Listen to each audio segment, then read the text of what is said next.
1955 সালের 4 নভেম্বর রাজশাহীতে জন্মগ্রহণ করেন এন্ড্রু কিশোর কুমার বাড়ৈ। মায়ের প্রিয় শিল্পী কিশোর কুমারের নাম অনুসারে তার নাম রাখা হয়েছিল কিশোর। মায়ের সেই স্বপ্নকে ধারণ করেই ওস্তাদ আব্দুল আজিজ বাচ্চুর অধীনে সঙ্গীতে তার প্রাথমিক শিক্ষা শুরু হয়। পরবর্তীতে রাজশাহী বিশ্ববিদ্যালয় থেকে ব্যবস্থাপনা বিভাগে পড়াশোনা করলেও সুরের ভুবনই হয়ে ওঠে তার আসল ঠিকানা। 1977 সালে মেইল ট্রেন চলচ্চিত্রে আলম খানের সুরে অচিনপুরের রাজকুমারী নেই গানের মাধ্যমে তার নেপথ্য কণ্ঠশিল্পী হিসেবে অভিষেক ঘটে। এরপর আর পেছনে ফিরে তাকাতে হয়নি এই শিল্পীকে।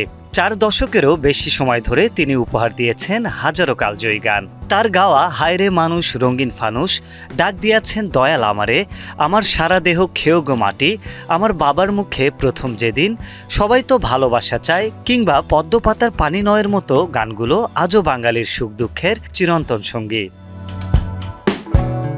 সঙ্গীতে অসামান্য অবদানের জন্য এন্ড্রু কিশোর রেকর্ড সংখ্যক 8 বার জাতীয় চলচ্চিত্র পুরস্কার লাভ করেন।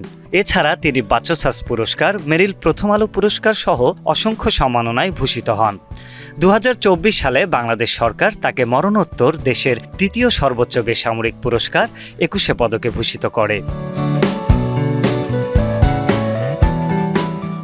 দীর্ঘদিন ব্লাড ক্যান্সারে আক্রান্ত হয়ে সিঙ্গাপুরে চিকিৎসা শেষে 2020 সালের জুনে রাজশাহীতে ফিরে আসেন এই শিল্পী এবং সেখানেই 6 জুলাই শেষ নিঃশ্বাস ত্যাগ করেন এই কিংবদন্তি সঙ্গীত শিল্পী।